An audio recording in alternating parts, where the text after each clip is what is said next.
चलिए, physical properties of carboxylic acid. Physical properties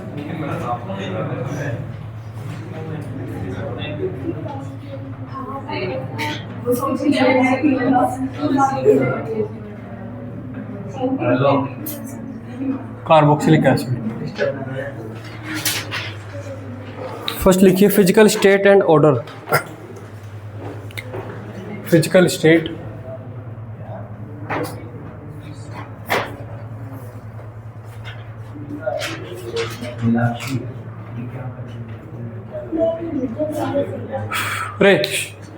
देखिए, physical state and order.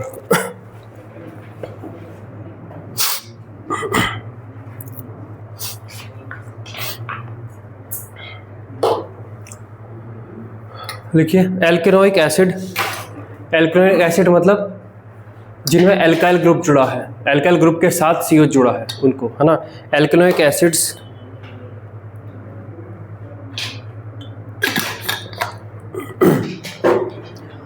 एल्केनोइक acids up to 9 carbon atoms,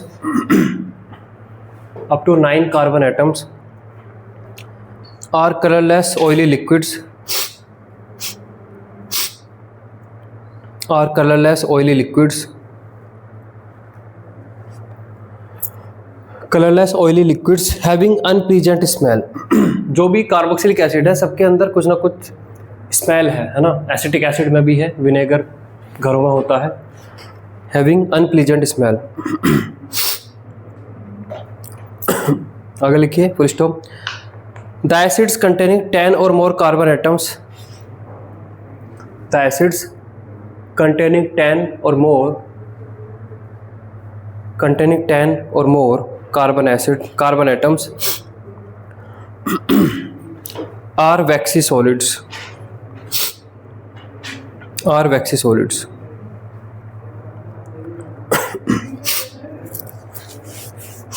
are waxy solids, ठीक है। कई जगह पे आप टर्म देखोगे ग्लेशियल एसिटिक एसिड। एक टर्म है ग्लेशियल एसिटिक एसिड। ये क्या है ना। जो एसिटिक एसिड होता है, प्योर एसिटिक एसिड, उसका मेल्टिंग पॉइंट है 17 डिग्री सेंटीग्रेड, 17 डिग्री सेंटीग्रेड। तो 17 डिग्री सेंटीग्रेड से कम पे वो सॉलिड स्टेट में है, ठीक है।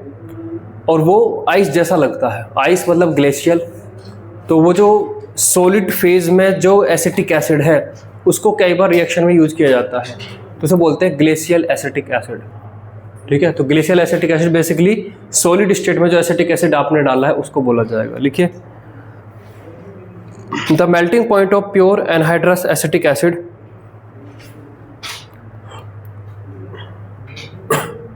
The melting point of pure anhydrous acetic acid, pure anhydrous acetic acid is 17 degree centigrade, it's 17 degree centigrade, full stop। it is solid 17 degree centigrade, full stop। it is solid below this temperature, it is solid below this temperature and looks like icy, and looks like icy, that is glacial, that is glacial। तो इसे बोला जाता है glacial acetic acid, ठीक है। इसको बोलते हैं ग्लेशियल एसिटिक एसिड। आइसी है मतलब आइस जैसा दिखता है, उसी को बोलते हैं ग्लेशियल एसिटिक एसिड। नेक्स्ट देखिए बॉइलिंग पॉइंट। बॉइलिंग पॉइंट देखिए, जो कार्बोक्सिलिक एसिड होते हैं, दो कार्बोक्सिलिक एसिड के मॉलिक्यूल मिलकर एक डाइमर बना लेते हैं। ऐसे यहाँ पर देखिए, जैसे CH3COH है तो प्योर फॉर्म में है ना, CH3C double bond O OH। फिर एक दूसरा मॉलिक्यूल है उसका HOC डबल बॉन्ड O और यहाँ पर आपका CH3 और इनके बीच में हो जाती है हाइड्रोजन बॉन्डिंग। तो दो एसिटिक एसिड के मॉलिक्यूल हाइड्रोजन बॉन्डिंग के थ्रू डाइमर टाइप से बना लेते हैं, तो इनका जो एपरेंट मॉलिक्यूलर वेट है वो डबल हो जाता है। अगर आप एक CH3CH मॉलिक्यूल को निकालने की बात करें तो वो एक नहीं निकल रहा है, एक्चुअली में दो मॉलिक्यूल एक तरीके से आप वेपराइज करने की बात कर रहे हो। तो इस चीज़ की वजह से जो कार्बोक्सिलिक एसिड है उनके जो बॉइलिंग पॉइंट है, alcohols, aldehyde, ketone, hydrocarbon, एल्केल halide, अपनी इस एक तरीके से जो भी और फैमिली मेंबर्स हैं ऑर्गेनिक केमिस्ट्री की जो भी फैमिलीज हैं उन सब से ज़्यादा हैं। ठीक है, तो लिखिए इसमें the boiling point of carboxylic acids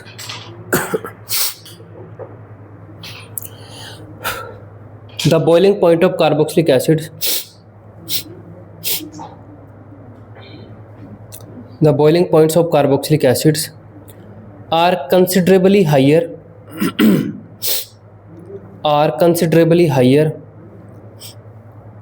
than those of hydrocarbons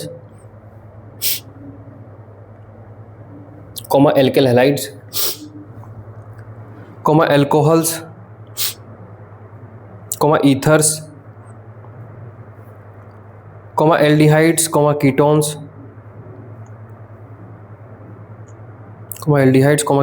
comma amines and esters of comparable molecular mass।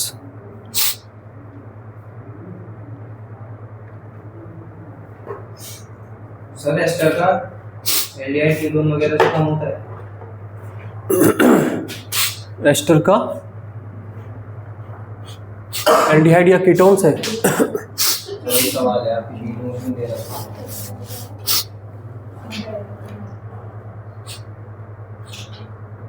अभी तो नहीं पता, देखना पड़ेगा, ऐसे कोई इसमें कुछ रिलेशन तो अभी समझ में नहीं आ रहा।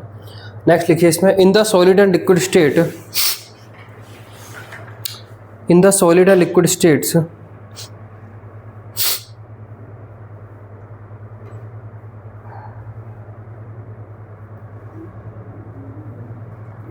in the solid and liquid states a pair of carboxylic acid molecules are held together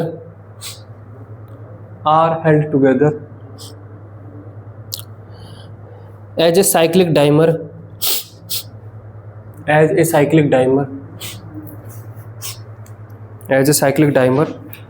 by two hydrogen bonds ऐसा ये बनाइए।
नेक्स्ट हेडिंग डालिए मेल्टिंग पॉइंट।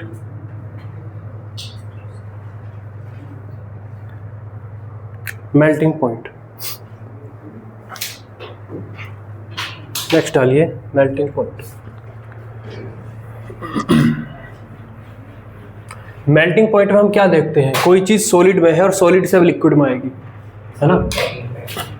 हाँ, तो जब भी आप मेल्टिंग पॉइंट की बात करते हैं तो मेल्टिंग पॉइंट में चीज़ सॉलिड फेज में है और सॉलिड से अब लिक्विड में आप लाने की कोशिश कर रहे हो, और सॉलिड फेज में चीज़ें आपस में पैक्ड रहती हैं, मूवेबल नहीं रहती, पैक्ड रहती हैं। तो यहाँ पे बात की जाए एक तरीके से पैकिंग की, है ना। तो जो कार्बोक्सिलिक एसिड है उनका जो मेल्टिंग पॉइंट है अदर फैमिली मेंबर जो अभी लिखे उन सबसे ज़्यादा है। अगेन यहाँ पर एक खास चीज़ और देखने को मिलती है कि जो भी इवन नंबर वाला कार्बोक्सिलिक एसिड है उसका मेल्टिंग पॉइंट अपने से पीछे वाले से तो ज़्यादा होगा ही होगा। जैसे 6 कार्बन वाला है उसका मोलिकुलर वेट 5 वाले से तो ज़्यादा है, तो ऑब्वियस है ज़्यादा होगा। लेकिन 6 कार्बन वाले कार्बोक्सिलिक एसिड का मेल्टिंग पॉइंट 7 वाले से भी ज़्यादा है। दैट मीन्स ऐसे, जैसे 6 वाला है इसका मेल्टिंग पॉइंट यहाँ है तो ऑब्वियसली 5 वाले से तो ज़्यादा ही है, ये 6 वाले से भी ज़्यादा है। उसी तरीके से जो 8 वाला है इसका 7 से तो ज़्यादा होगा ही होगा, ऑब्वियस है 9 वाले से भी ज़्यादा है। ठीक है, ये क्यों है इसको जानेंगे। लिखिए, कार्बोक्सिलिक एसिड है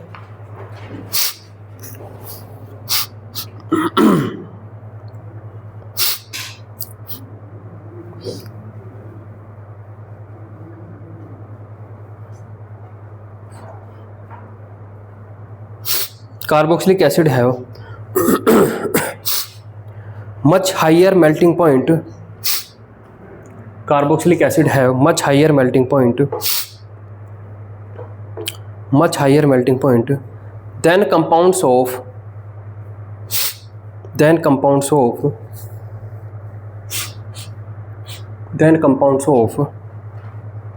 most other classes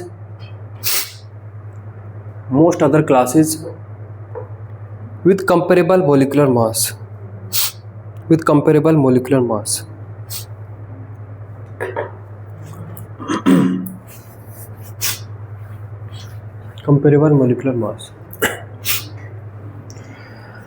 next time लिखिए, the melting point of straight chain एल्केनोइक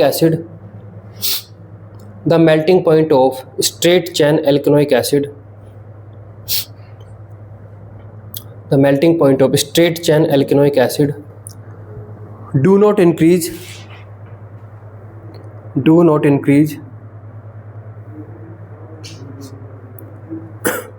in a regular manner.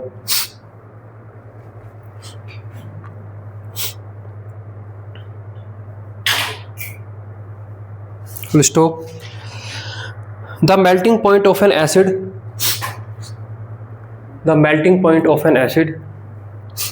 with even number of carbon atoms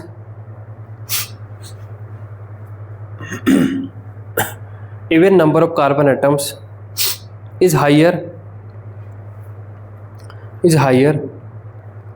than those of preceding PRECEDING, preceding मतलब जो उससे पहले वाला है, and succeeding homologues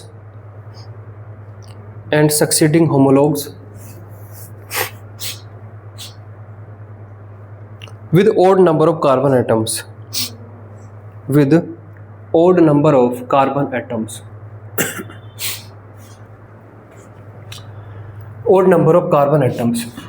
इसको समझाने के लिए मैं एल्केन वाला एग्जांपल लूँगा। एल्केन में भी सिमिलर टाइप का ट्रेंड हमें देखने को मिलता है, तो एल्केन को हम समझ लेंगे तो इसको भी समझ लेंगे।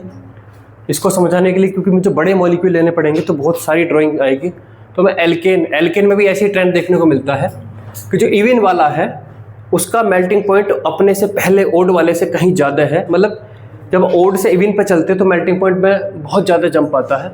हाँ, बस उसमें नीचे नहीं जाता, वो बस ऐसे चलता है, ये ऐसे ऐसे फिर ये ऐसे फिर ऐसे, मतलब ये नीचे नहीं, बस ये ऐसे मान लीजिए ऐसे।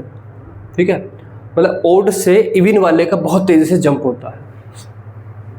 देखिए, इवन एल्किन में बनाता हूँ, है ना, 1 2 3 4 5 6, एक इवन नंबर की एल्कीन है और एक ये ओड नंबर की एल्कीन है। 1 2 3 4 5। इस मॉलिक्यूल के पास POS भी है, POS plane of plane of symmetry वो प्लेन है जो मॉलिक्यूल को एग्जैक्टली आधा आधा कट कर सकता है। ये जो बोर्ड है ये इस मॉलिक्यूल को आधा आधा कट कर रहा है। प्लेन एटम्स को भी बीच में से कट करते हुए जा सकता है। ये आपको देखिए ऐसे ऐसे फिर ऐसे फिर ऐसे फिर ऐसे, तो ये पर्टिकुलर प्लेन पूरे मॉलिक्यूल को आधा आधा कट कर देता है। प्लेन ऑफ सिमेट्री इसके पास है। सेंटर ऑफ सिमेट्री, यहाँ पर देखिए ये इमेजिनरी सेंटर बनाओगे तो इधर चला कहीं पे भी चलिए, इसके पास सेंटर ऑफ सिमेट्री भी है। सेंटर ऑफ सिमेट्री पता है, जिस इमेजिनरी सेंटर पे 180 डिग्री में आप इधर चलिए या इधर चलिए आपको सेम ही मिलेगा। इधर चला मैं उधर चला सेम मिला, ठीक है। इसके पास अगर आप देखें तो पीओएस है इसके पास या नहीं है? यही बोर्ड का प्लेन, इसका पीओएस है। क्या इसमें सीओएस है? नहीं। सीओएस इसके पास नहीं। मतलब ओड मॉलिक्यूल के पास सिमेट्री के जो वे होते हैं, types of symmetry, come symmetry है, मतलब ये मॉलिक्यूल कम सिमेट्रिक है। अब इससे होता क्या है, देखिए ये इवन नंबर वाला लिक्विड स्टेट में होगा। लिक्विड से अब जब आप सॉलिड में लेके आओगे तभी अपने आप को पैक करेगा, पैकिंग बनाएगा। तो पैकिंग बनाते टाइम क्या होगा मैं उसको दिखाता हूँ। एक मॉलिक्यूल आया है ना, एक मॉलिक्यूल 1 2 3 4 5 6, ये मॉलिक्यूल आया।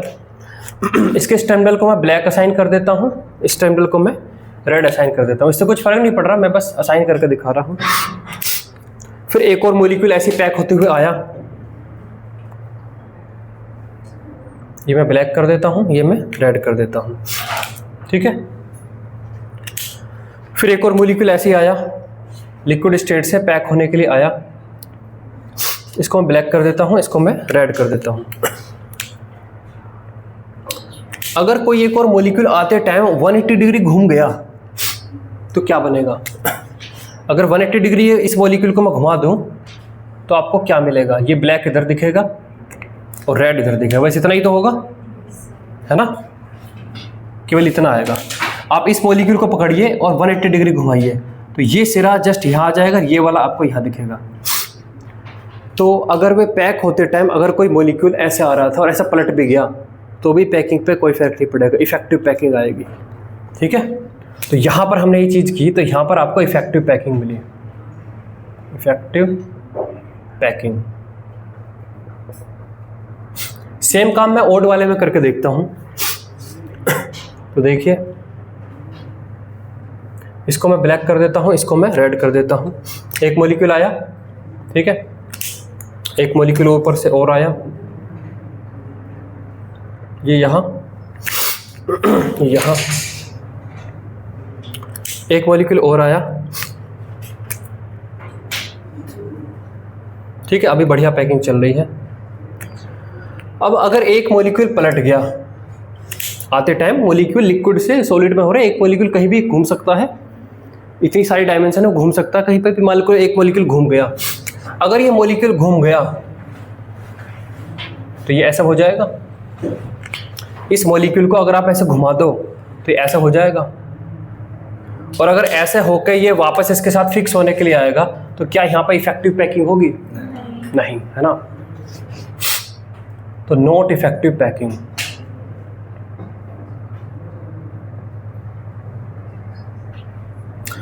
करोड़ों अरबों मॉलिक्यूल्स हैं तो बहुत सारी जगह पे ऐसी इनइफेक्टिव पैकिंग जनरेट हो जाएगी। उसकी वजह से जो ओड वाला है उसकी जो पैकिंग लेस इफेक्टिव है तो उसके मेल्टिंग पॉइंट कम आते हैं, इवन वाले के ज़्यादा आते हैं। अब हम बात करते हैं इसमें भी सेम यही आएगा, है ना, इसमें भी सेम यही आएगा। अब देखिए कैसे आएगा आपका सी, खेल हो गया पूरा ये। इसी खेल के रेफरेंस से हम समझेंगे उस कार्बोक्सिलिक एसिड को। तो देखिए सी डबल बॉन्ड ओ, फिर आपका ये डबल बॉन्ड ओ, फिर आपका ये ओ, फिर आपका ये एच, यहाँ पे आपका सी डबल बॉन्ड ओ, फिर आपका ये ओ, फिर आपका ये एच। डाइमर बना के रहेगा ना ये प्योर फॉर्म में। तो ये तो मैं यहाँ पे इवन वाले बनाता हूँ। एक कार्बन तो ये हो गया, है ना, फिर 2, फिर 3, फिर 4, फिर 5, फिर 6, ठीक है। 1 2 3 4 5 6। यहाँ पे देखिए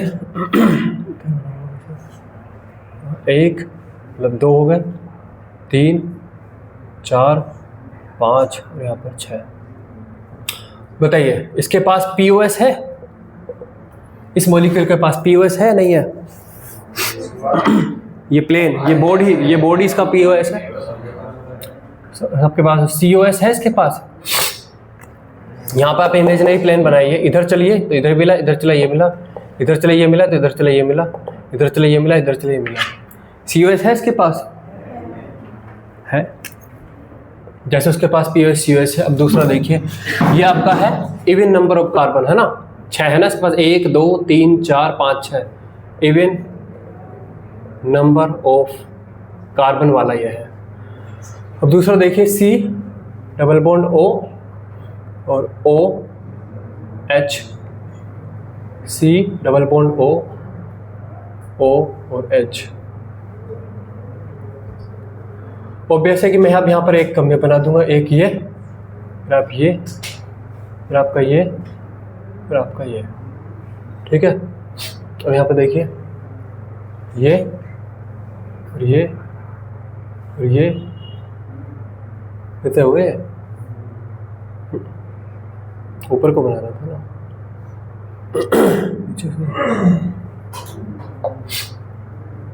ये ये ये ये 1 2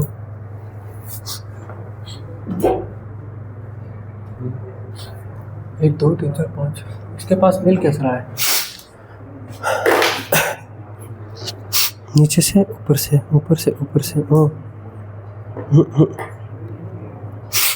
इसको आना नहीं चाहिए।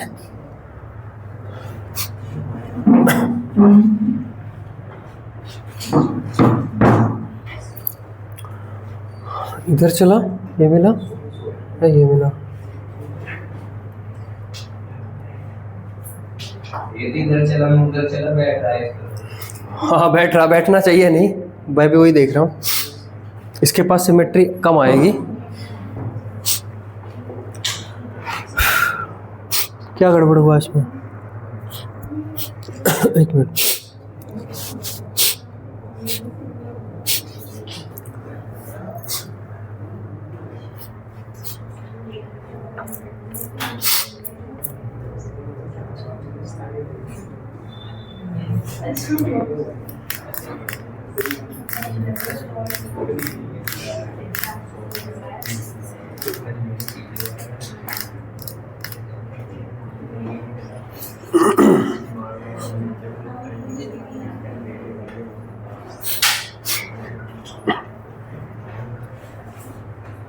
नहीं कुछ गड़बड़ होगी इसमें।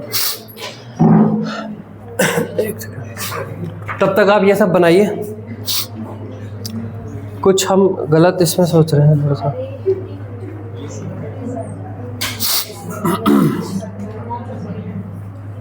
नीचे नहीं बना है ना, नीचे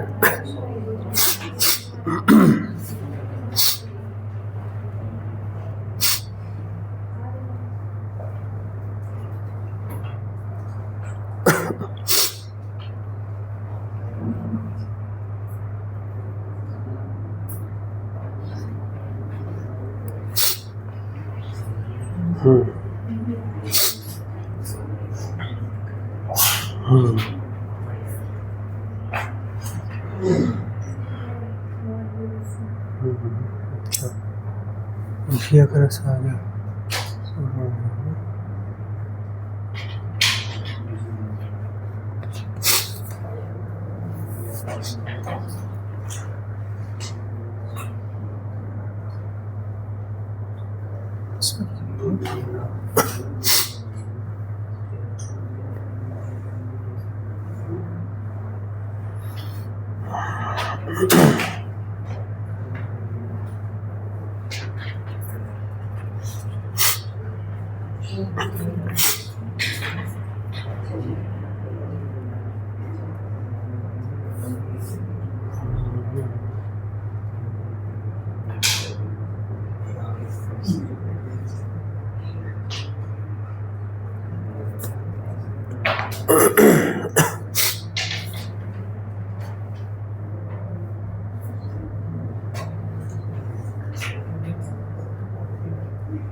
तो मिल ही जाएगा।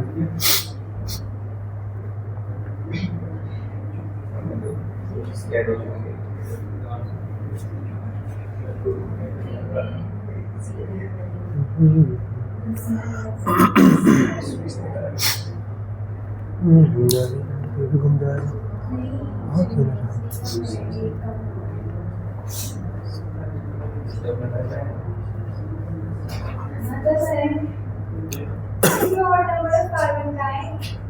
कितने हैं? 10। एक कार्बोक्सिलिक एसिड में तो 5 ही हैं। अरे हाँ सर, ये सही तो कह रही है। लेकिन हाँ, ओड और ओड भी इवन होता है, इवन और इवन भी ओड होता है।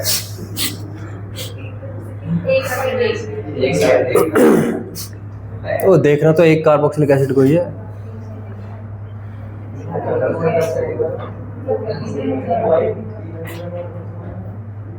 इवन इवन इवन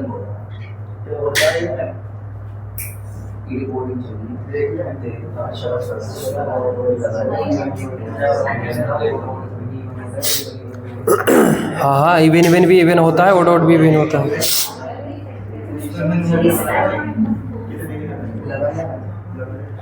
सर, इसमें बच्चों की आवाज आती है जो आपको माइक है? कुछ कुछ आती है।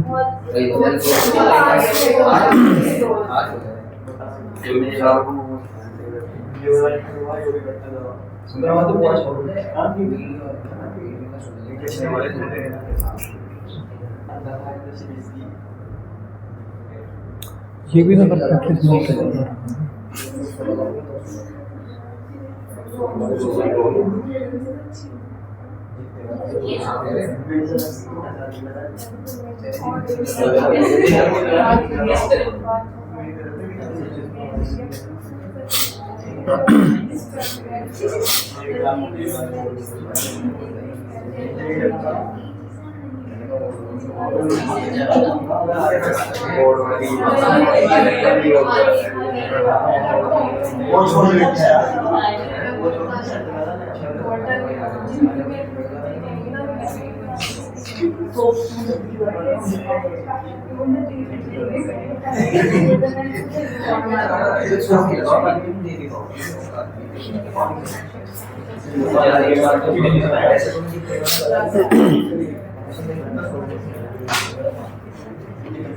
नहीं, इसके बेस्ट पे नहीं।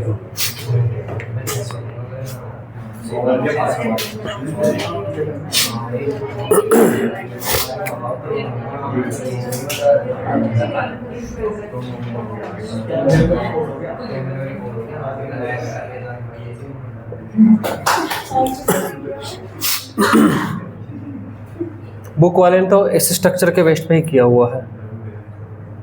थोड़ा मैं और एक्सप्लेन करूंगा अगर मुझे पता चलता है तो, है ना। ये वाला मॉलिक्यूल इसमें इवन है, तो इसके पास इस वाले मॉलिक्यूल के पास मोर एक तरीके से सिमेट्री है, उस वाले के पास कम सिमेट्री है। इसी के बेस्ट पर दिया हुआ है। और डिटेल में अगर मिलता है तब मैं नेक्स्ट क्लास में बताऊंगा, क्योंकि POS तो हम इसमें नहीं बोल सकते ना। COS इधर चलेंगे, COH मिलेगा, इधर ये मिलेगा। लेकिन इस मॉलिक्यूल के पास मोर सिमेट्री है ना।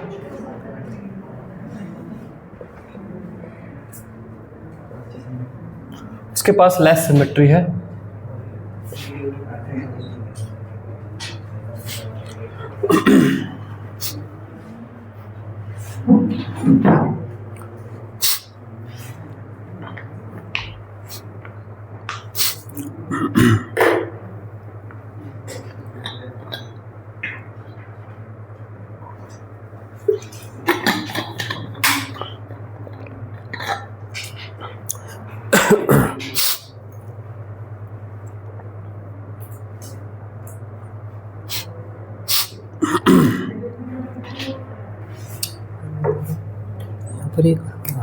सर, एक चीज पूछनी थी जैसे आपसे। अगला डाउट है, वो सुमित सर कह रहे थे कि उन्हें भी नहीं रहा इसका आंसर। मैंने कहा क्या? जो प्लैंक था ना, उसे ये पता कैसे पता चला कि MBR equal to NH upon 2 लिखना है?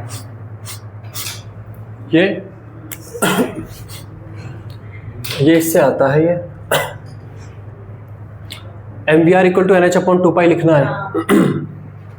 तो जो ये है circumference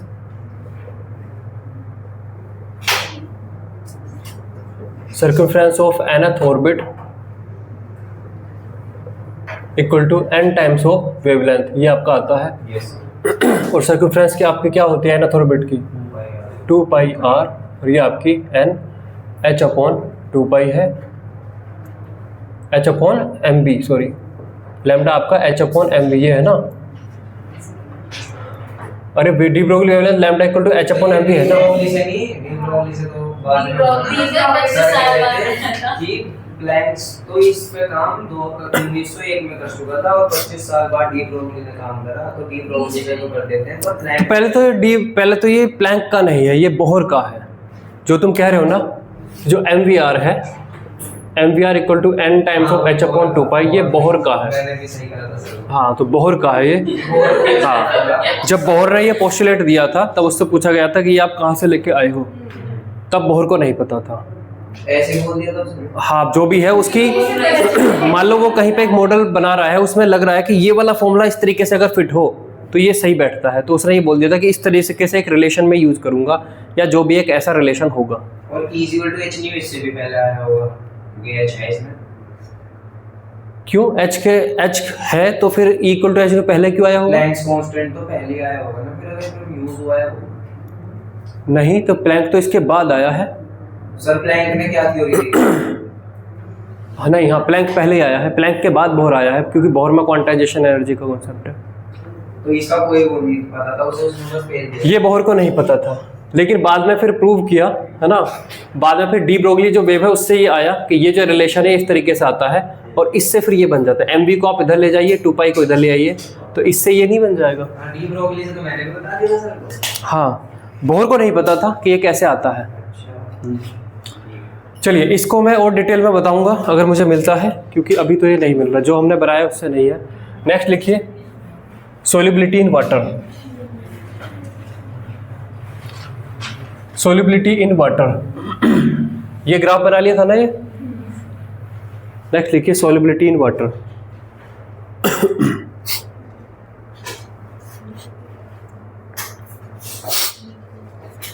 सोल्युबिलिटी इन वाटर, इसमें लिखिए फर्स्ट 4 एल्केनोइक एसिड, क्योंकि ये जो भी कार्बोक्सिलिक एसिड है वाटर के साथ हाइड्रोजन बॉन्डिंग बनाते हैं, तो ये हाईली सोल्यूबल है।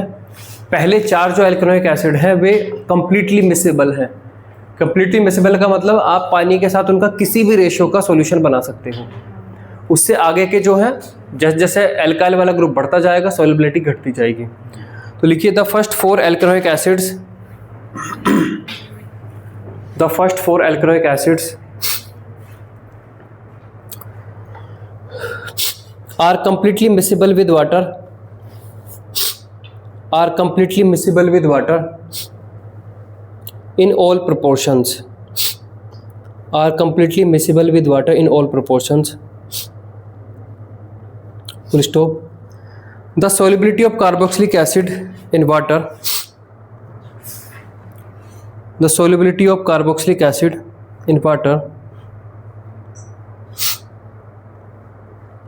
is due to their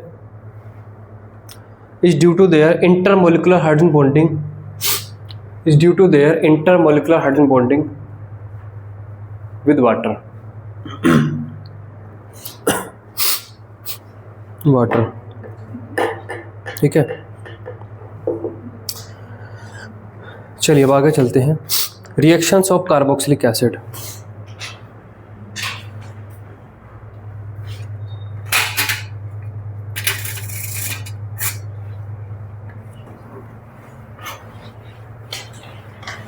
कैसे हो रहा है?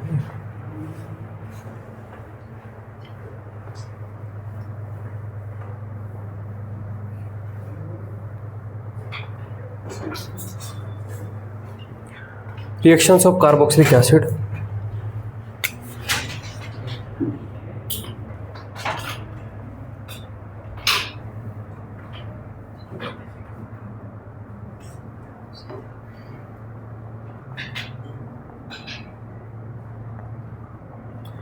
यहाँ पर हमें 4 टाइप के केस देखने को मिलेंगे, टाइप्स ऑफ रिएक्शन।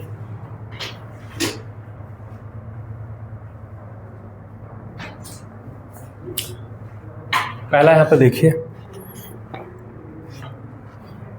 R≡COO, यहाँ पर आपका OH, यहाँ पर आपका डेल्टा माइनस होगा, यहाँ पर आपका डेल्टा प्लस होगा। एक न्यूक्लियोफाइल यहाँ पर आपका अटैक करेगा और इससे जनरेट होगा आपका एसाइल सब्स्टिट्यूशन। एसाइल सब्स्टिट्यूशन एक टाइप की रिएक्शन तो ये देगा। नेक्स्ट आपका है R≡COOH।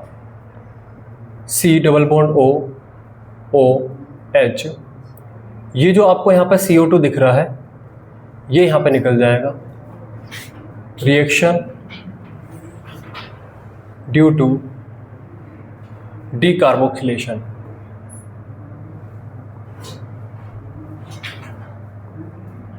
ये दूसरे टाइप की रिएक्शन है जो यहाँ पे देखने को मिलेंगी। तीसरा यहाँ पर है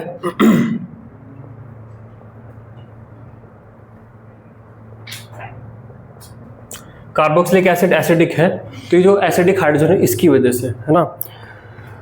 रिएक्शंस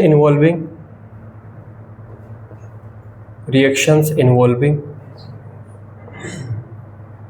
द OH बॉन्ड। और एक फोर्थ रिएक्शन यहाँ पर है R≡CHHCOOH। रिएक्शन इन्वॉल्विंग, ये अल्फा कार्बन है, reactions involving halogenation at alpha carbon. ठीक है, तो 4 टाइप की कैटेगरी की रिएक्शन हमें यहाँ पे देखने को मिलेंगी। पहला जिसमें न्यूक्लियोफाइल आएगा, इस पे जुड़ेगा और फिर ये कुछ ग्रुप को निकाल कर फेंक देगा। दूसरी रिएक्शन जिसमें कि पूरे कार्बोक्सिलिक एसिड में से CO2 मॉलिक्यूल निकल जाता है, डीकार्बोक्सिलेशन उनको बोलते हैं। तीसरी इसकी एसिडिक नेचर की वजह से जिसमें O और H के बीच के बॉन्ड की चर्चा होगी। और चौथा यहाँ पे जो अल्फा कार्बन होगा वो उस H को हटा के हम यहाँ पर ClBr ये लेके आएंगे। ठीक है, तो 4 टाइप की रिएक्शन है जो यहाँ पे देता है। जो मेजॉरिटी ऑफ रिएक्शन है वो पहले वाली है, एसाइल सब्स्टिट्यूशन। लिखिए इसको। सर वो पहला जो चैप्टर है एल्काइल हैलाइड और एराइल हैलाइड भी है। तो एराइल क्या है? एल्काइल बताया ना हमने।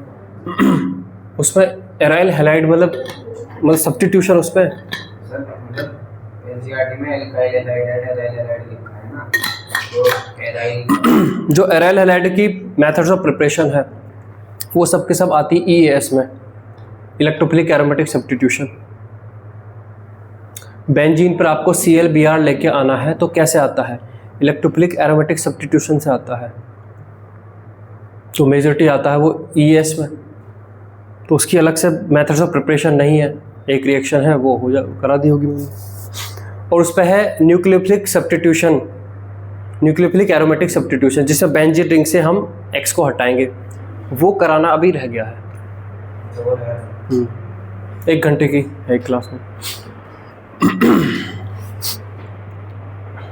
स्कूल के पेपर है ना, उसमें तो भी आएगा कि वो एनसीईआरटी में तो एल्काइल दोनों लिखा हुआ है।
हो गया।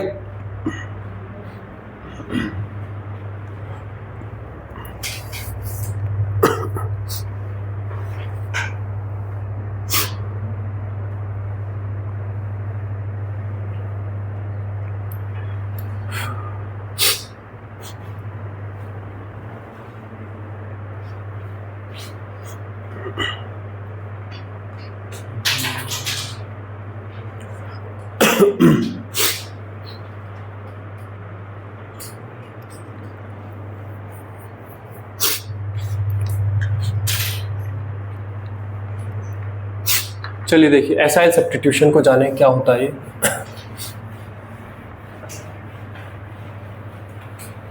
ऐसा क्यों हो जा रहा है इसमें से?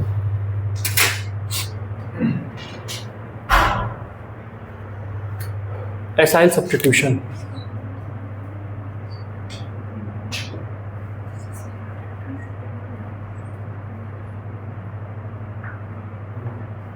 पहले तो ये जो ग्रुप आपका है ये R C double bond O, ये जो इतना ग्रुप है इसे बोलते हैं एसाइल ग्रुप।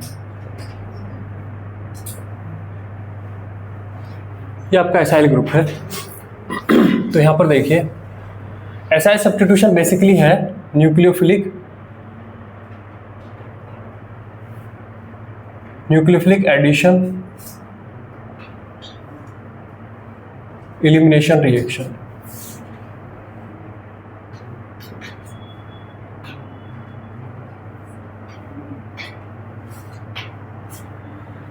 तो देखिए R C double bond O L, L यहाँ पर क्या क्या हो सकता है? L देखिए L यहाँ पर Cl हो सकता है, और क्या हो सकता है यहाँ पर O C double bond O R, ये हो सकता है, मतलब दैट में Cl माइनस हो सकता है, सॉरी Cl ही हो सकता है, ये हो सकता है आपका, और क्या हो सकता है आपका O R हो सकता है, ठीक है। ये ग्रुप हो सकते हैं। यहाँ पर कोई न्यूक्लियोफाइल आता है, ये बॉन्ड आपका ऐसा है पोलराइज होता है एल्डिहाइड कीटोन की तरह, और ये यहाँ पर अटैक करता है, तो आपका ये बनता है, यहाँ पर आपका बनता है RCO माइनस, यहाँ पर आपका ये L, और यहाँ पर आपका ये NU जुड़ गया है। तो अभी अगर हम यहाँ पर देखें तो यहाँ पर न्यूक्लियोफिलिक एडिशन हुआ है, यहाँ पर हुआ है न्यूक्लियोफिलिक एडिशन।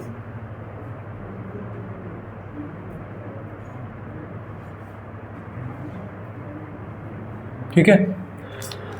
अगर मान लो ये कीटोन होता तो यहाँ पर R और यहाँ पर भी R लगा होता, यहाँ पर R लगा होता, तो ये जो O माइनस यहाँ पर बन गया, अब इसके पास कोई और चारा नहीं है, बस O माइनस एल्कोक्साइड की तरह बिहेव करता और प्रोटॉन ले लेता।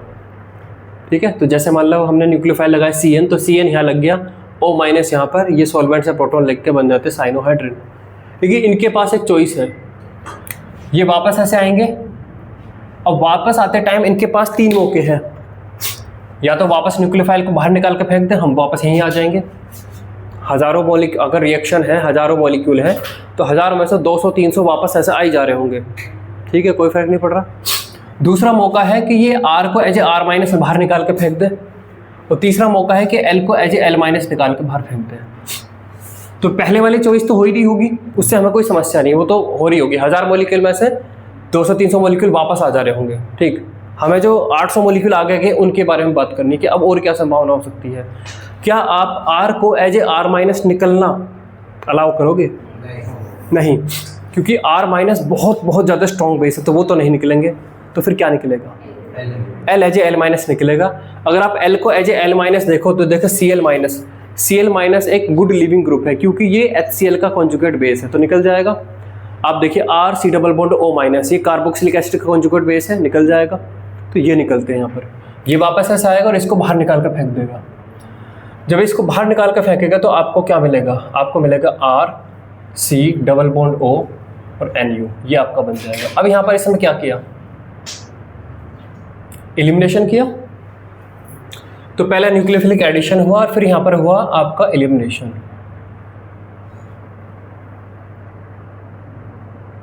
एलिमिनेशन, इसी पूरी प्रोसेस को एसाइल सब्स्टिट्यूशन भी बोलते हैं। ये जो कंबाइंड प्रोसेस है, जो न्यूक्लियोफिलिक एडिशन एलिमिनेशन है, इसी को बोलते हैं एसाइल सब्स्टिट्यूशन। Acyl substitution. अब अगर आप यहाँ पर ध्यान से देखें तो अगर यहाँ पे Cl लगा है तो आप डील कर रहे हैं एल्काइल क्लोराइड के साथ, और अगर आपने उसे ये दे दिया RC+O- ये दे दिया तो आप यहाँ पर क्या बना ले जाएंगे, आपका बन जाएगा एसिड एनहाइड्राइड। अगर यहाँ पर सॉरी एसिड क्लोराइड है, अगर आप यहाँ पर RC+O यहाँ पर Cl है तो एसिड क्लोराइड है, और एसिड क्लोराइड पर अगर आपने एज ए न्यूक्लियोफाइल RC+O- से अटैक कर दिया तो फाइनल आपको मिलेगा RC+O एसिड एनहाइड्राइड। अगर आपने एज ए न्यूक्लियोफाइल यहाँ पर अटैक कर दिया OR- से तो यहाँ पर आपको मिल जाएगा RC+O एस्टर। तो इस तरीके से कार्बोक्सिलिक एसिड से दूसरे बन जाएंगे। ठीक है, ये लिखिए। सर ये लीविंग ग्रुप सिर्फ क्लोरीन नहीं, मैंने ही लिखा ना, एल क्या क्या हो सकता है, एल ये हो सकता है, एल ये हो सकता है, एल ये हो सकता है। तो आप एज ए न्यूक्लियोफाइल भी बता रहे हो अभी। मैं यहाँ पर ये कह रहा था कि RC+O Cl ये आपने फिक्स कर दिया। आपने अगर यहाँ पर अटैक किया इसका O- C+O, ये लीविंग ग्रुप भी हो सकता है, एज ए न्यूक्लियोफाइल भी हो सकता है। अगर इसका अटैक किया तो फाइनल आप ये बना कर लेके आओगे RC+O C+O R। अगर आपके पास ये था RC+O Cl और आपने अटैक किया OR- से, तो आप फाइनली क्या बना के लेके आओगे RC+O R। ये कह रहा था मैं, जो ये लिविंग ग्रुप है इसी तरीके के न्यूक्लियोफाइल भी हो सकते हैं सेम।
ये नीचे का लिखने की जरूरत नहीं है, ये आगे मैं बताऊंगा। चलिए, हो गया हेडिंग डालिए, लिखिए reactivity of acyl substitution depends on, reactivity of acyl substitution, reactivity of acyl substitution depends on,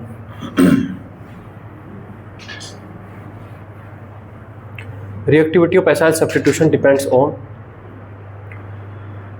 वो जो एसाइल ग्रुप का C+O का कार्बन है उस पर कितना डेल्टा प्लस है, न्यूक्लियोफाइल उतनी ही तेज़ी से जाकर अटैक करेगा। एक तो फैक्टर ये, जो लिविंग ग्रुप है वो कितनी आसानी से निकलता है, दूसरा फैक्टर ये। तो दो चीज़ों पर डिपेंड करती है रिएक्टिविटी। लिखिए, पहला है electrophilicity of acyl carbon, electrophilicity of acyl carbon, electrophilicity of acyl carbon, और सेकंड है ease of leaving group, ease of leaving group. तो यहाँ पर देखिए R C double bond O,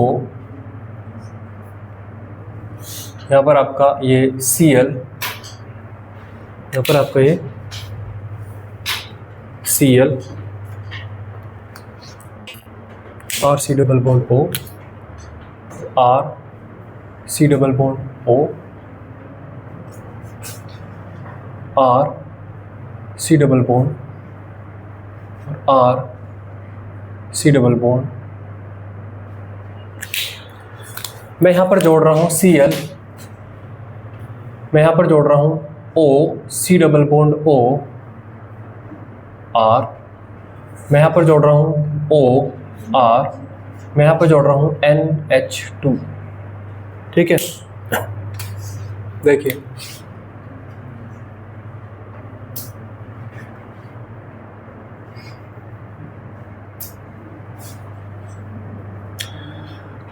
मान लो एस्टर का एग्जांपल लेते हैं, R C double bond O O R। ये जैसे ही बॉन्ड पोलराइज होगा ये इधर की साइड में जाएगा तो यहाँ पर डेल्टा प्लस क्रिएट करेगा, है ना। तो बड़ा भैया कह रहा है कि मैं फिल्म देखने जा रहा हूँ, तो छोटा भैया मैं भी चलूँगा। ये पीछे से अरे भाई साहब क्या गड़बड़ हो गई, यहाँ पे प्लस चार्ज आ रहा, मैं ही पीछे से देने लगता हूँ कॉन्जुगेशन। तो जैसे ही वो डेल्टा प्लस क्रिएट करने की कोशिश करेगा ये पीछे वाले लोन पे तुरंत कॉन्जुगेशन बनाकर बॉन्ड बनाने के लिए आ जाएंगे। जैसे ही बॉन्ड बनेगा डेल्टा प्लस खत्म हो जाएगा। इसका मतलब पीछे वाला जो एटम है जितना कम अपने इलेक्ट्रॉन देने की कोशिश करेगा इस पर डेल्टा प्लस उतना ही ज़्यादा रहेगा। N की इलेक्ट्रोनेगेटिविटी सबसे कम है, N की इलेक्ट्रोनेगेटिविटी O से कम है, तो N O के रेस्पेक्ट में ज़्यादा तेज़ी से देगा, तो यहाँ पर डेल्टा प्लस कम बनाएगा, O इससे ज़्यादा बनाएगा, है ना। Cl के लिए बारे में क्या सोचते हो? Cl अपने लोन पेयर दे सकता है लेकिन अपने स्ट्रॉन्ग माइनस आई की वजह से वो खींचेगा भी, और देने वाली जो टेंडेंसी है उसमें Cl के 3p ऑर्बिटल होते हैं, कार्बन के 2p ऑर्बिटल। तो Cl जब भी लगा होता है तो कॉन्जुगेशन के थ्रू देता कम है, इंडक्टिव की वजह से खींचता ज़्यादा है। तो ओवरऑल जो Cl ग्रुप है उसकी यहाँ से ये कॉन्जुगेशन के थ्रू बॉन्ड देने की जो टेंडेंसी है इससे और इससे सबसे कम है। तो कॉन्जुगेशन के थ्रू इसने सबसे कम इलेक्ट्रॉन दिए और इंडक्टिव इफेक्ट की वजह से इसने ठीक ठाक खींचे। तो Cl अगर लगा हुआ है तो यहाँ पर ठीक ठाक डेल्टा प्लस बनेगा, सबसे ज़्यादा डेल्टा प्लस, उसके बाद डेल्टा प्लस इसमें थोड़ा कम, इस वाले पर डेल्टा प्लस इस वाले से ज़्यादा क्यों बनेगा? मैं कह रहा हूँ कि इस वाले पर डेल्टा प्लस इस पर तो सबसे ज़्यादा डेल्टा प्लस बनेगा। सिंबॉलिक में दिखा देता हूँ, इस वाले पर डेल्टा प्लस इतना बनेगा, इस वाले पर डेल्टा प्लस थोड़ा छोटा बनेगा, इस वाले पर आपका डेल्टा प्लस थोड़ा और छोटा बनेगा, और इस वाले पर डेल्टा प्लस सबसे और छोटा बनेगा। क्यों? सेकंड वाले पे थर्ड वाले से डेल्टा प्लस बड़ा कैसे बन गया? हाँ, ये लोन पेयर इधर के साइड भी कॉन्जुगेशन में जा सकते हैं, इधर भी जा सकते हैं, तो ओवरऑल लोन पेयर इधर जाने की टेंडेंसी रिलेटिवली कम हो गई। मतलब जो डेल्टा प्लस बन रहा था उसको कम करने की टेंडेंसी थोड़ी कम है, यहाँ पे डेडिकेटली इधर जाएंगे। ठीक है, वहीं अगर हम यहाँ पर देखें leaving group,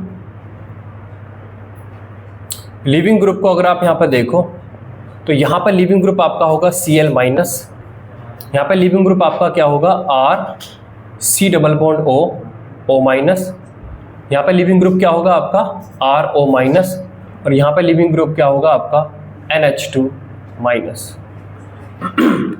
weaker the conjugate base better the leaving group. ये आपका HCl का कॉन्जुगेट बेस है तो अच्छा लिविंग ग्रुप है, ये कार्बोक्सिलिक एसिड का कॉन्जुगेट बेस है तो इसके बाद आ जाएगा, ये अल्कोहल का कॉन्जुगेट बेस है तो धीरे धीरे अब स्ट्रॉन्ग बेस होते जा रहे हैं, ये अमोनिया का कॉन्जुगेट बेस है तो और ज़्यादा स्ट्रॉन्ग है, तो ये अच्छा लिविंग ग्रुप है, उसके बाद ये, उसके बाद ये, उसके बाद ये। तो दैट मीन्स जो ये प्रॉपर्टी है, ये वाली प्रॉपर्टी और ये वाली प्रॉपर्टी पैरेलल है। Cl लगा है तो उसने डेल्टा प्लस को भी ज़्यादा बनने दिया, और Cl लगा है तो वो अच्छा लिविंग ग्रुप भी है। NH2 लगा है तो उसने डेल्टा प्लस को कम बनने दिया, इलेक्ट्रोफिलिसिटी डाउन करी, और NH2 माइनस एक बैड लिविंग ग्रुप भी है। दोनों चीज़ें पैरेलल चल रही है ना, ऐसा नहीं है कि Cl जो है डेल्टा प्लस तो ज़्यादा बना रहा था लेकिन लिविंग ग्रुप बैड है। दोनों जो चीज़ें हैं सारी की सारी जो दोनों फैक्टर हैं दोनों को दोनों पैरेलल है। अच्छी बात ये है। तो आपका ओवरऑल रिएक्टिविटी ऑर्डर क्या आता है? एसिड क्लोराइड सबसे ज़्यादा रिएक्टिव है एसाइल सब्स्टिट्यूशन के लिए, उसके बाद एसिड एनहाइड्राइड, उसके बाद आपके एस्टर और उसके बाद आपके एसिड एमाइड। ठीक है, रिएक्टिविटी स्टेयर देखें।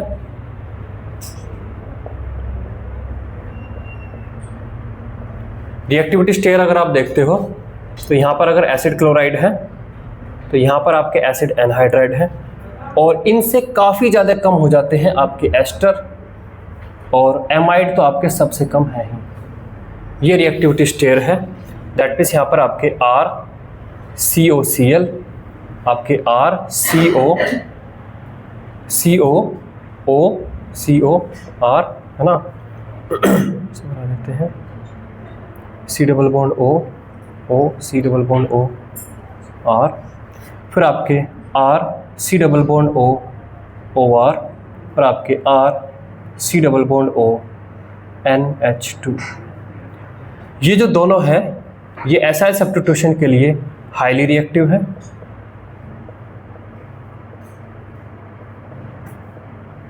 और ये जो दोनों हैं ये एसाइल सब्स्टिट्यूशन के लिए लेस रिएक्टिव हैं। और इसमें काफ़ी अंतर मिलेगा। ठीक है, तो जब भी एक कंपाउंड से आपको दूसरा बनाना हो तो आप हम यूज करेंगे जनरली RCOCl या RC double bond O COOR, है ना, इनको यूज नहीं करेंगे। ये लिखिए